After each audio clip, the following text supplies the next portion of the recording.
Here's a question that might make you uncomfortable. What if you're not afraid of failing?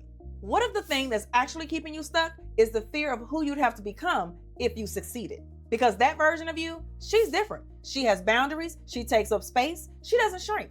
And different is terrifying. So you sabotage, you delay, you find reasons why now's not the time. Not because you're afraid of failure, but because you're scared of her. What's up, it's your girl, Keisha B, mediocrity escapologist, helping you stop living by other people's expectations and design a life that you're excited to wake up to. And today we're talking about the fear nobody wants to admit they have, the fear of your own potential. Because if you've ever been right on the edge of something good and then pulled back for no logical reason, this is why. And we're going to break down what's actually happening in your brain when you do this and how to finally stop getting in your own way.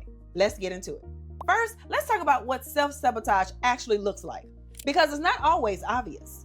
It's not like you wake up and say, you know what, I'm going to ruin this for myself today. It's way more subtle than that.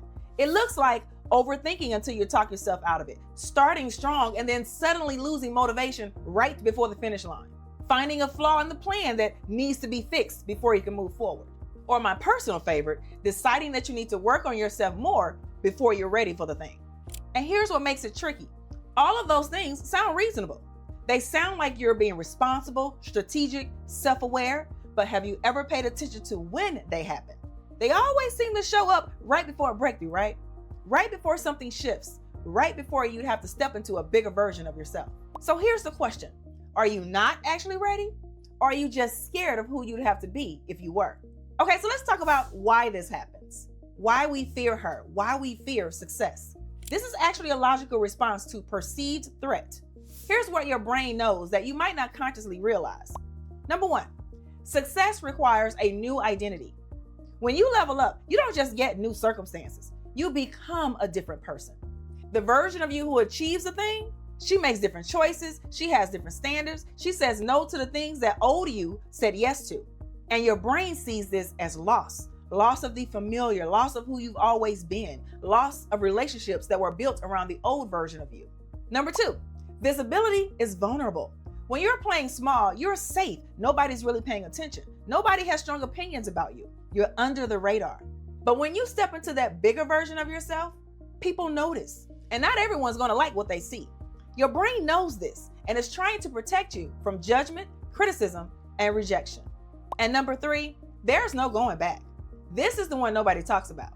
Once you become her, once you step into that version of yourself who doesn't tolerate less, who has boundaries, who takes up space, you can't unknow what you know. You can't unsee what you've seen.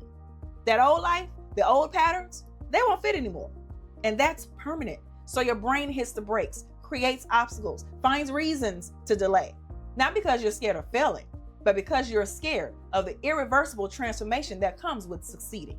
Now, consciously, you may not agree with this or see it fully. So let me give you a couple of concrete examples of what this looks like. Say you want to start setting boundaries. Sounds simple, right? But think about what that actually means. The version of you who has boundaries, she says no. She disappoints people sometimes. She prioritizes herself even when others want something from her. And if you spent your whole life being the easygoing one, the helpful one, the one who never makes waves, that's not just a behavior change, that's an identity shift. The people in your life who benefited from the old you, the one who said yes to everything, who kept the peace, who put herself last, oh, they're not going to love the new you, at least not right away. Or another example is, let's say you want to start showing up more publicly with your work. The version of you who does that, she's visible, she has opinions, people might disagree with her, judge her, criticize her. And if you spent your entire life trying to be liked by everyone, trying to not be too much, trying to stay small enough to be acceptable, that visibility feels like danger. So you procrastinate, you perfect it. You tell yourself you need more time, more preparation, more proof that you're ready. But what you're actually doing is delaying the moment when you have to become someone different. Someone who takes up space, someone who doesn't apologize for existing, someone who might lose the approval of people who only liked the smaller version of you. So what do we do about this? Here's what actually helps. Not manifestation, not affirmations, not just believe in yourself, but to ask yourself, who would I have to become if this worked? Not what you would have, not what would change externally. Who would you have to be? Write it down, be specific. What does she do differently? How does she show up? What does she say yes to? And what does she say no to?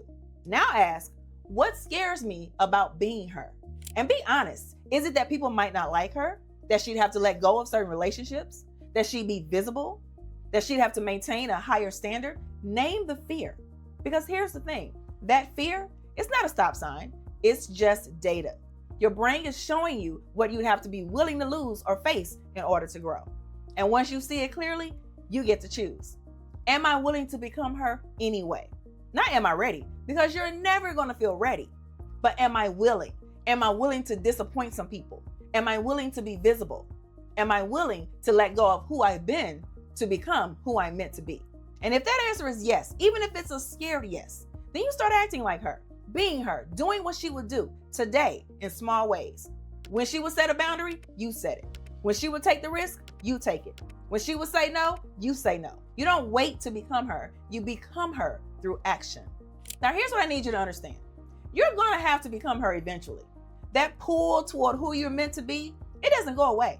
You can resist it, delay it, find every reason why not yet, but it's still there. And the longer you avoid it, the longer it gets. So you can become her now by choice on your terms, or you can become her later after you've exhausted every other option and life forces you into it. But either way, she's coming. The only question is, how much time do you want to waste being scared of her? Listen, I know firsthand the breakthroughs seem scary, but staying where you are and not getting what you know you desire, isn't that scary too? See, the person you become on the other side of your breakthrough, she has standards, she has boundaries, she doesn't shrink to make others comfortable. And yeah, some people might not like her. Some relationships might change. Some parts of your old life won't fit anymore. But she's free and she's powerful and she's yours. So don't be afraid of who you're becoming. Be afraid of staying who you've always been. Drop a comment. What's the version of you that scares you most? Say it out loud. Make it real. And if you want to practice becoming her with people who get it, join my free community, The Escapers Lab. Links in the description below. Now do all those boss YouTube things, like, share, and subscribe for more mindset flips, truth bombs, and life experiments to help you escape your normal. Now, my fellow escaper, go be your own kind of different. Toodles!